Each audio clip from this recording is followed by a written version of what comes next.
On a frosty winter morning in Oakwood, an elderly woman named Margaret boarded a crowded bus, her hands trembling as she clutched her worn purse. She was heading to the local clinic, her arthritis flaring up again. In her rush, she forgot to buy a ticket, a simple mistake she hadn't noticed. The bus rumbled along, and Margaret sat quietly, her gray scarf slipping off her frail shoulders. A young police officer, Officer Tate, boarded to check fares.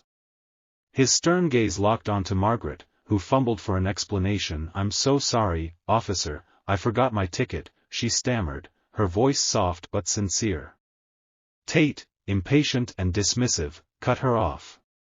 "No excuses, ma'am. You're getting off." Margaret pleaded for a moment to gather her things, but Tate's tone grew harsher. "Now," he barked, grabbing her arm. The other passengers watched in stunned silence as he escorted her to the door, pushing her gently but firmly onto the icy sidewalk. Margaret stumbled, catching herself on a lamppost, her eyes welling with tears. As the bus pulled away, Margaret stood alone, the cold biting at her thin coat. What Officer Tate didn't know was that Margaret wasn't just any elderly woman. Her son, Daniel Harper, was a name whispered in the highest circles of power. The officer's hasty actions had just set off a chain of events that would shake Oakwood to its core. Who was Daniel, and what would he do next? Margaret stood shivering on the snowy sidewalk, her breath visible in the frigid air. The bus's taillights faded, leaving her alone with the sting of humiliation. Passengers had stared, some whispering, others turning away, but none had spoken up. Her arm ached where Officer Tate had gripped her, and her heart sank at the thought of missing her clinic appointment. Margaret, always resilient, straightened her scarf and began the long walk home, her steps slow but determined. She wouldn't let this break her spirit. Back on the bus, Officer Tate returned to his routine, unfazed. To him, Margaret was just another fare dodger, a minor nuisance in his day. He joked with his partner, Officer Mills, about teaching her a lesson. Neither suspected the storm their actions had unleashed. Margaret, though shaken, wasn't one to dwell on self-pity. She'd raised a son, Daniel Harper, who had taught her strength. Daniel, now a shadowy figure in Washington, D.C., was a man of influence, his name known in boardrooms and government halls. As Margaret reached her modest home, her neighbor, Mrs. Clara, noticed her distress. Over tea, Margaret shared the story, her voice steady but pained. Clara, outraged, insisted on calling Daniel. Margaret hesitated, she never leaned on her son's status, but agreed. When Daniel answered, his calm tone hid a fierce resolve. "Mom, tell me everything," he said, his mind already racing. The officer's disrespect wasn't just personal, it was a challenge to the values he held dear. What Daniel did next would turn Oakwood upside down. Who was this man, and how far would his reach extend? The answers were closer than anyone imagined. Daniel Harper sat in his sleek D.C. office, the city's skyline framed behind him. A high-ranking advisor to top officials, his influence stretched across agencies, from law enforcement to Capitol Hill. When his mother's call came, his polished demeanor gave way to quiet fury. Margaret's voice, steady yet tinged with hurt, recounted the bus incident, Officer Tate's harsh words, the rough grip, the cold expulsion. Daniel listened, his jaw tightening. This wasn't just about his mother, it was about dignity denied. He hung up, already mapping his response. Daniel wasn't one for public displays of power, but disrespect demanded accountability. He dialed a contact at the Oakwood Police Department, a captain who owed him a favor. "I need details on an officer named Tate," he said, his tone calm but commanding. Within hours, reports landed on his desk, Tate's record, his partner Mills, and the bus's dashcam footage. The video showed Margaret's frail figure stumbling onto the icy sidewalk, a sight that steeled Daniel's resolve. Meanwhile, in Oakwood, Margaret tried to move on. She baked cookies for Clara, her way of staying grounded. But whispers of the incident spread through the town. A young passenger, Sarah, posted about it online, her video clip of Tate's rudeness gaining traction. "This isn't right," she captioned it. The post caught Daniel's eye, amplifying his determination. He wasn't just seeking justice for his mother, he was exposing a deeper issue of authority unchecked. What would Daniel uncover in the footage, and how would he use his influence? Oakwood was about to learn that power, when wielded quietly, could be unstoppable. Daniel Harper leaned back in his chair, the grainy bus dashcam footage playing on his laptop. The video captured every detail, Margaret's polite explanation, Officer Tate's scowl, and the moment he grabbed her arm, pushing her toward the exit. The camera caught her stumble onto the snowy sidewalk, her scarf fluttering as she steadied herself. Daniel's eyes narrowed. This wasn't just a mistake, it was deliberate cruelty. He saved the file, knowing it was the key to accountability. In Oakwood, the viral post by Sarah, the young passenger, was spreading like wildfire. Her clip, though shaky, showed Tate's harsh demeanor, sparking outrage online. Comments flooded in. How could they treat an elderly woman like that, and justice for her. The post reached local news, putting pressure on the Oakwood Police Department. Officer Tate, unaware of the growing storm, dismissed the buzz as overblown. His partner, Mills, was less certain, sensing trouble. Daniel, methodical as ever, contacted a trusted ally, a journalist named Rachel Lee. He shared the dashcam footage, requesting discretion. Rachel, known for exposing misconduct, saw the story's potential. This could shake things up, she told Daniel. He nodded, his focus unwavering. He didn't want a spectacle, just results. Rachel began digging, uncovering Tate's history of complaints, from rudeness to excessive force. Mills, too, had a spotty record. Back home, Margaret heard about the viral post from Clara. She felt uneasy about the attention but trusted Daniel to handle it. What would Rachel's investigation reveal, and how would Daniel ensure justice without stepping into the spotlight? Oakwood was on the brink of a reckoning. Oakwood buzzed with tension as Sarah's viral post gained traction, now viewed thousands of times. Local cafes and shops hummed with debates about Officer Tate's actions. Some defended him, citing the need for order, but most were outraged, especially after Rachel Lee's article hit the local paper. Titled "Elderly Woman Ejected from Bus, Who's to Blame?" it detailed Tate's history of complaints and hinted at a deeper investigation. The dashcam footage, though not yet public, was referenced as damning evidence. Margaret, unaware of the article's scope, went about her routine, tending her small garden. Clara kept her updated, reading comments from the online post. "People are calling you a hero, Margaret," she said. Margaret smiled faintly, uncomfortable with the fuss. She'd always taught Daniel to value humility, and fame felt foreign. Yet she couldn't shake the memory of Tate's cold grip, fueling her quiet hope for justice. Daniel met with the Oakwood police captain, presenting the footage. His tone was measured but firm. "This can't be ignored," he said. The captain, aware of Daniel's influence, promised a swift review. Behind closed doors, Tate and Mills were called in, their confidence fading as they faced questions. Tate, defiant, insisted he'd followed protocol, but Mills fidgeted, sensing the tide turning. Rachel's article sparked protests outside the police station, with signs reading, "Respect our elders." The community's anger was palpable, and Sarah, the young passenger, became a local voice, rallying support. Who was behind this growing movement, and what did Daniel have planned next? Oakwood was waking up to the power of truth. The Oakwood police station was a fortress of tension as protests swelled outside. Signs demanding justice for Margaret bobbed in the crowd, led by Sarah, whose passion had galvanized the town. Inside, Officer Tate and Mills faced the captain, who played the dashcam footage on a loop. Tate's face paled as he saw himself shoving Margaret, her frail form stumbling into the snow. "You call this protocol?" the captain snapped. Mills, sweating, stayed silent, while Tate stammered excuses. Daniel Harper monitored the situation, his phone buzzing with updates from Rachel Lee. Her latest article, now viral, had named Tate and Mills, citing credible sources for their pattern of misconduct.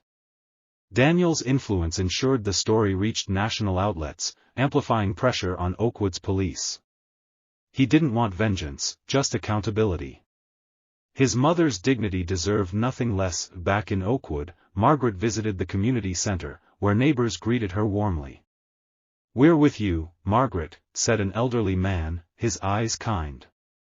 She nodded, touched but uneasy with the attention. Clara whispered about the protests, and Margaret sighed, hoping Daniel's actions wouldn't stir too much chaos. She trusted his judgment but feared the spotlight. At the station, the captain suspended Tate and Mills pending a formal inquiry. The news spread fast, and the crowd outside cheered, though Sarah urged calm. Rachel, sensing a bigger story, dug deeper, uncovering ties between Tate and a local official who'd shielded him before. What would her findings expose, and how would Daniel use this to ensure lasting change? Oakwood was learning that one woman's quiet strength could spark a revolution. Oakwood streets hummed with anticipation as Rachel Lee's latest exposé hit the presses. Her investigation revealed Officer Tate's pattern of misconduct, protected by a local councilman, Mr. Grayson, who'd buried complaints to secure police loyalty. The article, backed by leaked documents, sent shockwaves through the town. Protesters outside the police station grew louder, now chanting, "No more cover-ups." Sarah, the young activist, shared the story online, its views climbing into the millions. INDC, Daniel Harper read Rachel's report, his expression unreadable. He'd quietly tipped her off about Grayson's involvement, using his network to unearth the truth. His goal wasn't just Tate's punishment but dismantling the system that enabled him. He called the Oakwood police captain, urging transparency. "The town deserves answers," Daniel said, his voice steady. The captain, under pressure, agreed to a public hearing. Margaret, at home, watched the news with Clara. Footage of the protests filled the screen, and her heart raced seeing her story spark such change. "I just wanted to get to the clinic," she murmured, humbled by the uproar. Clara squeezed her hand. "You've given us a voice, Margaret." Though uneasy with her role, Margaret felt pride in Daniel's quiet resolve. At the community center, townsfolk rallied, inspired by Margaret's resilience. Sarah organized a petition for police reform, gaining thousands of signatures. Rachel, meanwhile, prepared to release the dashcam footage, a move Daniel approved to seal Tate's fate. What would the hearing reveal, and how would Grayson's involvement unravel? Oakwood stood at a crossroads, its people united by one woman's courage. The Oakwood town hall was packed, air thick with anticipation for the public hearing. Protesters stood outside, their signs now joined by reporters from national networks. Inside, the dashcam footage played on a large screen, showing Officer Tate's rough handling of Margaret. Gasps filled the room as her frail figure stumbled into the snow.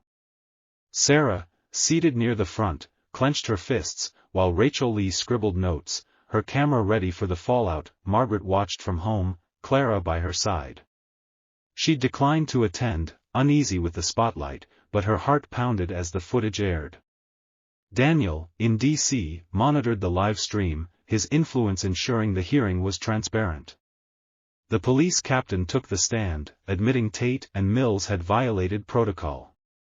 Then came the bombshell. Councilman Grayson's role in shielding Tate was exposed, backed by Rachel's leaked documents. Grayson, red-faced, denied the allegations, but the crowd's boos drowned him out. Tate, called to testify, offered a half-hearted apology, his arrogance crumbling under scrutiny. Mills, visibly shaken, admitted their fault, earning a sliver of sympathy. The captain announced Tate and Mills' termination, and Grayson's resignation was demanded. Cheers erupted, and Sarah hugged a stranger, tears in her eyes. Margaret, seeing the news, felt a weight lift. She hadn't sought this uproar, but justice felt right.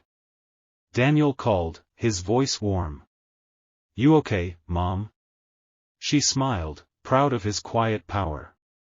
Oakwood was changing, but who was Daniel Harper, really? The town was about to learn the depth of his influence. Oakwood reeled from the hearing's aftermath. Tate and Mills were gone, Grayson resigned in disgrace, and the town buzzed with a mix of triumph and curiosity. Who was Margaret's son, the shadowy force behind this reckoning?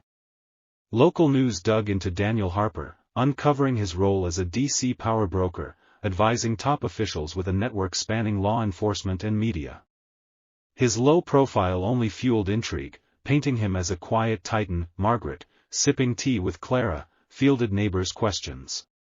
"Is it true Daniel's some big shot?" a deliveryman asked. Margaret smiled, deflecting. "He's just my boy." She'd raised him to value respect over recognition, a lesson he embodied. Yet the town's admiration grew, their view of Margaret shifting from kind old lady to someone with unseen strength. She remained humble, tending her garden, unbothered by the whispers. Daniel, in D.C., met Rachel Lee to thank her. "Your work made the difference," he said, handing her a tip about another local scandal. Rachel nodded, sensing Daniel's influence ran deeper than she'd imagined. Back in Oakwood, Sarah organized a community meeting, honoring Margaret's courage. The petition for police reform gained national attention, with lawmakers citing Oakwood's story as a call for change. Margaret attended the meeting, reluctantly accepting a plaque. Her brief speech, "Kindness matters more than power," drew cheers. Daniel watched online, proud of her grace. The town now saw Margaret differently, but she stayed true to herself, her quiet dignity a beacon. What lasting change would Oakwood embrace, and how would Daniel's shadow shape its future? Oakwood emerged transformed, its streets alive with a renewed sense of community. The police department, under new leadership, rolled out reforms, including sensitivity training inspired by Margaret's story. Sarah's petition became law, mandating oversight for officer conduct statewide. The town hall displayed a photo of Margaret, captioned, "The Spark of Change," though she blushed at the honor. Her quiet courage had reshaped Oakwood's soul. Margaret, back to her routine, baked pies for neighbors, her home a hub of warmth. Townsfolk greeted her with respect, no longer just for Daniel's influence but for her own resilience. She received letters from strangers, thanking her for standing tall. "I didn't do much," she'd say, but Clara disagreed. "You showed us what matters." Margaret's humility remained her truest strength. In D.C., Daniel Harper watched Oakwood's progress, satisfied but distant.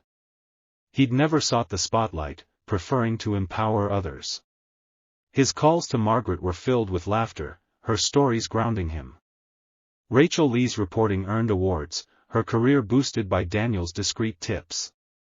Yet he stayed in the shadows, his power a tool for justice, not fame. At a town festival, Sarah unveiled a mural depicting Margaret's bus moment, a symbol of dignity upheld. Margaret, coaxed to attend, smiled softly, her eyes misty. "Respect is all we need," she told the crowd, her words echoing Daniel's values. Oakwood had learned that true power lies in compassion, not control. This story proves one voice can change everything. Dear friends, if Margaret's journey moved you, smash that like button, share this tale, and subscribe for more inspiring stories. Let's keep the spark alive.